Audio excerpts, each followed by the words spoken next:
Today we are going to learn a little bit about how the Earth and the Sun move in space. We all know the Earth is where we live, and the Sun is the star in the centre of our solar system. The Earth revolves around the Sun. This is called the revolution of the Earth. Revolution means to go around something. It takes 365 days for the Earth to complete one whole rotation. That's why a year is 365 days. We call Earth's rotation of the Sun the Earth's annual motion. On Earth, where we are now, it looks like the Sun is moving as it rises and sets. The Sun actually stays in the same spot, and we slowly move around it. The Sun stays in one spot, while the Earth rotates.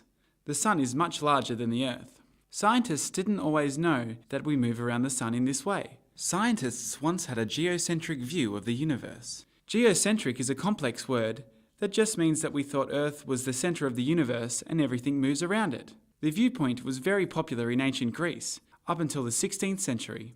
Things changed in the 16th century when technology helped convince scientists that the Sun was really the centre of the solar system. This model is called the heliocentric model. The heliocentric model was devised by Nicholas Copernicus. Copernicus used geometry and mathematics to figure out that Earth is the third planet from the Sun, and in his model, the Moon orbits the Earth, not the Sun.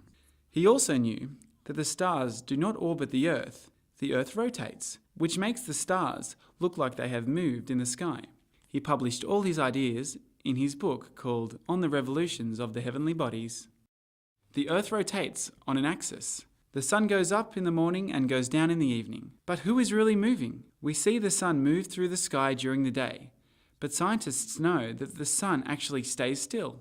The Earth does all the moving. The Earth moves around itself. This is called the rotation of the Earth. Rotation is the movement of Earth around its own axis. It's a daily motion that takes 24 hours. We call this 24-hour period one day. The Earth's axis is an imaginary line that runs through the Earth and its poles. It is slanted at a 23.5 degree angle. Earth's rotation is the cause for day and night. From sunrise to sunset, the Earth is beaming with sunlight. The Sun is up in the sky everywhere. This is called daytime. From sunset to sunrise, we do not see the Sun. It is dark, and that's when we sleep in our beds at home.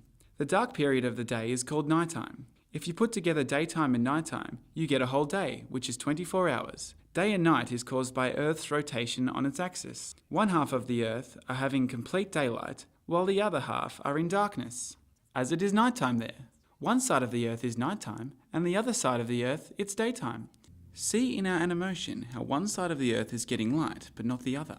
The Earth spins from west to east and takes a complete day for one rotation. Remember, as the Earth spins, the Sun will come up as a sunrise. As the day wears on, the Earth spins, so the Sun moves across the sky.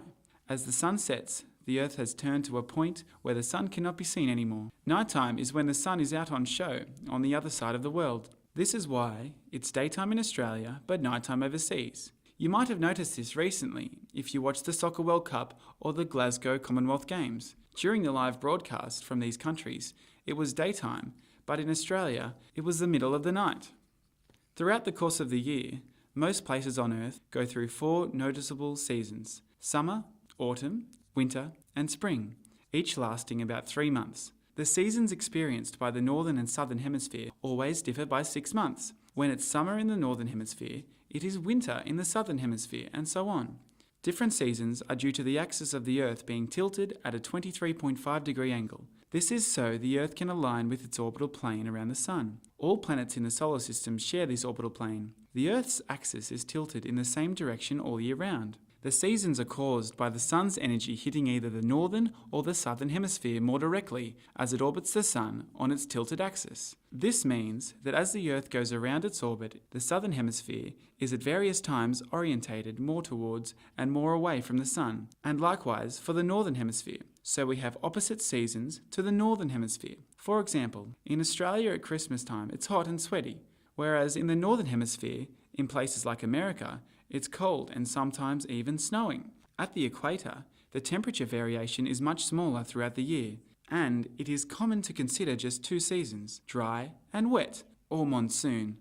Okay class, let's now look at our learning experiences. Thank you.